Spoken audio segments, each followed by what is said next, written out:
My name is Brian Fisher. I'm a GP in South East London, and I've been sharing records with patients since about 1984. And I began because I took my daughter, who was about 6 months old, to our GP, and the GP handed me her notes. And I thought it was just a fantastic idea, and we instituted it in our practice as routine. So people would come in and they'd be given their records at reception, and they would sit often for quite some time in the waiting room and be able to read them. And when we became electronic, that is, when paper records became increasingly irrelevant to day-to-day work, we realized we had to do something different. So we have now made it possible for all EMIS practices, that is 60% of practices in the UK, to offer their patients free, secure online access to their GP record. And that is now available to patients across the UK, not just in England, but across the UK. So record access in a surgery has variable effects on different people. So actually probably the most impact in primary care is on reception, who have to register people and who have to make sure that people understand what record access is about. For the other members of the surgery, particularly nurses and doctors, once the initial decision is made and there are some clear decisions made around particular aspects. What are you going to do about children? What are you going to do about people with psychiatric problems, for instance? Once those are clear for the practice as a whole, then actually record access becomes an integral part of care. And after a little while, pretty much every clinician finds that this just becomes routine.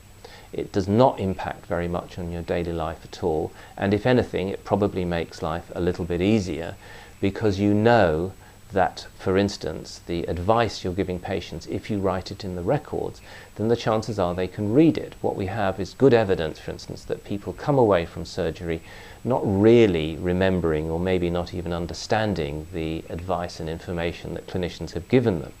And we also know from patients that they go home and they read it. So they see the advice you've given in black and white, and they tell us that they're much more likely to follow that through, partly because they've seen it, but also because they understand it better. It is clearer to them why you've suggested it and why they should do it. So on the whole, nurses have found this very straightforward to use. People often ask, do we have to write things in a different way?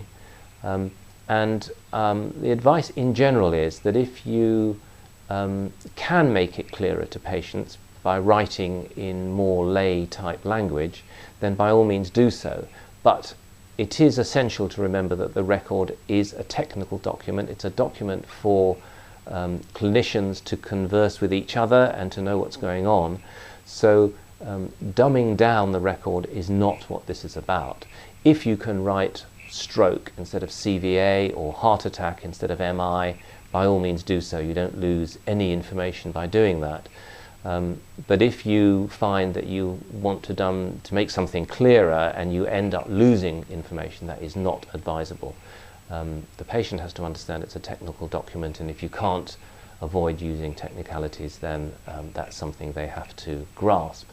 Don't forget that in the system that is currently available to 60% of the UK, there are actually links between the read codes, that is the coded data in the record, and information. So for instance, if a patient sees the word asthma, then they can click on that and they will be taken through to patient information leaflets specifically around asthma.